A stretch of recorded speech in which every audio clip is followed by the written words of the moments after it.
Good day, investor, lifestyle fam. Welcome back to another episode. We have the talented entrepreneur and farmer, Miss Marilyn Lindo, here on our program. She will be speaking to us on value added such as cassava gluten free flour, one of the best in the world, and all persons can get involved and support her in this business. Please remember to like, share, comment, subscribe. Get up the likes. Thank you very much. Marilyn, how are you? I'm very good, thank you. It's really good to have you. Yes, excellent. Could you speak to us on the business of gluten-free production, and you're doing cassava flour in particular, and what's the reason for going in this business? Interestingly enough, I worked with the NG Foundation and learned of information, especially from the small farmers, especially in St. Elizabeth. And what I found out is that there was so much cassava in St. Elizabeth, and for the farmer to get it to be sold outside of St. Elizabeth, the cost of transportation is extremely high. So I went looking for a factory to manufacture cassava flour and also bami. I'm still in the process. Excellent. How has the business been so far? Interesting in the sense that there are certain things that are necessary that right now we need some grant funding, but we have learned that for us to produce enough cassava flour for the demand of the market, we cannot do it alone. We have to get some form of association together, so a group of farmers who are interested. So right now we have about 3 processors of cassava flour, bami makers, and farmers who are planting cassava to get together and form an association. This association will be looking at cassava flour first, but mainly gluten-free flours such as potatoes, sweet potato. There's a lot of sweet potato in St. Elizabeth, and also there's a lot of pumpkin, and so we are looking at doing pumpkin powder that can go into the restaurants, and also with the cassava flour we are looking at making tortillas and other breads. So we have a future, and just hoping that we are making sure that this association takes off, and we are calling for help from some form of grant funding. Excellent. Why should persons consume more gluten-free, especially cassava flour? Could you speak or expound on that? The first thing about gluten-free, there was a friend of mine who used to work in agriculture with me and was always sick when she ate other flours, gluten flour. And so she decided that she said, any amount of gluten-free flour you can make, I can sell it. And she challenged me. And it took me a long time to get off the ground, but I have done so. And so far, although the market that we are selling in is extremely small and there are a lot of necessities, we need the Bureau of Standard in now and so on, but it's just challenging, and we have done it.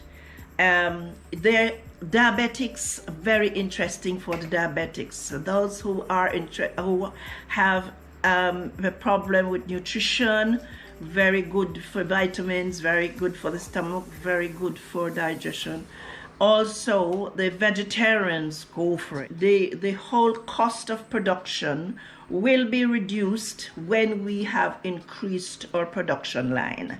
It's a bit high priced right now, but it can be reduced. Our packaging is extremely good, and so the life of the flour is long lasting. And you can play around with this flour in your kitchen. You know, it's a very good flour. You can play around with it to do other things. Okay, excellent. Because a lot of persons, I don't have the experience in terms of baking. You know, what would they advise you to tell persons who are doing baking and regular cooking? And the good thing about cooking, you know, is a creative cooking. And cassava flour lends itself to creative cooking. I sold some cassava flours to some teachers, and they were excited because they were willing to try cassava flour pancake. They were willing to do breads. They were willing to do muffins. So as I said, creative cooking, play with it in your kitchen. It will come out well. Most definitely. And I like your enthusiasm, right? Your vibes. And the thing is, what I admire is that basically you're pushing cassava, which it's an underrated crop that is very tolerant in this time for climate change. And it's a crop that can assist Jamaica with food shortage and the impact of the pandemic. Oh, but by the way, how has the COVID pandemic affect your business? Business wise, to say to a return on investment, it has beaten me flat in the sense that I supply cassava to suppliers, and the suppliers, their factories sometimes come down with some COVID incidents where they have to close for a long time to sanitize, and also to sell their product abroad. It is slowed down, so it slows down my supplying chain. But it has also innovated me. Because of the COVID, I am now looking, along with my children, to go back into dairying. Dairying in the sense that supply milk for the small man, will be able to supply milk to his children, to supply them with a nutritious meal, and also to make porridge and to sell some. So this, I always was a part of this when milk was up, and I want to be a part of it, not because of me, because I am bowing out, but because of my children. I want to leave this legacy with them, that they can supply enough flour and milk to make themselves viable. So my advice is to use what we're looking at is to use the byproduct of cassava and the waste part of cassava to make cassava feed that can feed or bulk up or help with the bulk feeding of our dairy cows. Another thing, we can sell our dairy cows for beef too. So it is not just milk, we're also doing a dual purpose animal. So I'm excited, really. Excellent. Marilyn, just want to state for the viewers, I have known that you're someone who looks out for persons less fortunate, smaller farmers, because I've worked closely with you, and you're always looking out for smaller farmers to be impactful, and I'm giving a lot of respect for that still. You always consider, because I know the COVID pandemic affected small enterprise business. Yes. What do you have to say about that?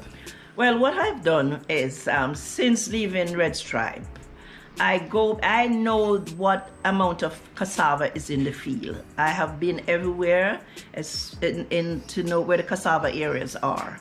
And farmers, young farmers, like fellows at age of 20 have 2-3 acres of cassava. And so I go there and I buy 1,000 pounds of cassava. I buy cassava from everyone as long as they're not using any form of chemicals. And I would make sure that I fill a truck of 25,000 pounds, 30,000 pounds, and I sell it to the suppliers. And the farmers will get a little money, and they are grateful. Now, from this work that I have done, I know that we impact a large number of young farmers here, and they will be happy if we had a cassava factory in St. Elizabeth, because the cost of production is so high, and to take cassava from St. Elizabeth and take it out of parish is like $50,000 a truckload, and that eats into your little profit. Yeah, that's true. That's true. So I am happy with that. I am known as the cassava lady in St. Elizabeth, and I'm respected for that. Yes. Marilyn, thank you for this short and spicy interview. We'll be following up your successful journey as you push the agenda of gluten-free cassava flour, supporting small businesses in Jamaica, so persons wherever they are. But Marilyn, could you tell persons where they can contact you via WhatsApp worldwide? You know?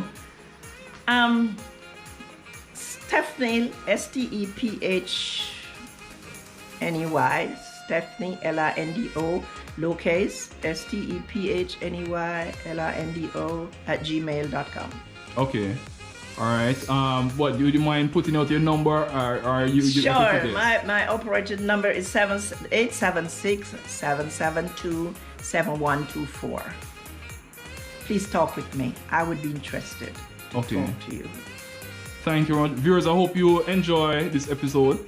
Now, this product that we have is 100% natural cassava, where we produce this cassava by selecting a special variety that we found out that the rockwood, although it spoils easily, as soon as we harvest it, we start our processing. And also we use at times the 849, CM 849, to get a good color.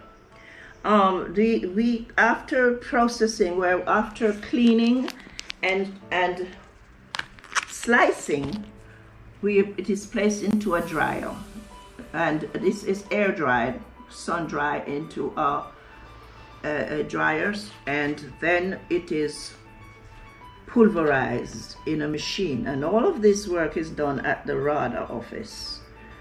And we are given opportunity to use the RADA's factory to produce this flour. This is a product that we have tried making cassava tortillas, and we're looking into that some more to continue to develop the product that we can become more saleable on the market. There's a serious demand for the product in Jamaica, and especially people who are diabetic and are having other issues like weight gain, and some people who are actually having resistance to gluten. They love this product. The pricing is it's not competitive with other flour, in the sense that it takes quite a lot of management to get it to the right consistency. But because of that, we have decided that we are going to form an association of cassava farmers, and in doing so, we will be able to produce more cassava flour locally for the market and get other producers, other flour producers and bami producers together in St. Elizabeth. We are trying not to have too much of a big group, but so as to reduce cost. We know that we will be able to reach the small man in the marketplace.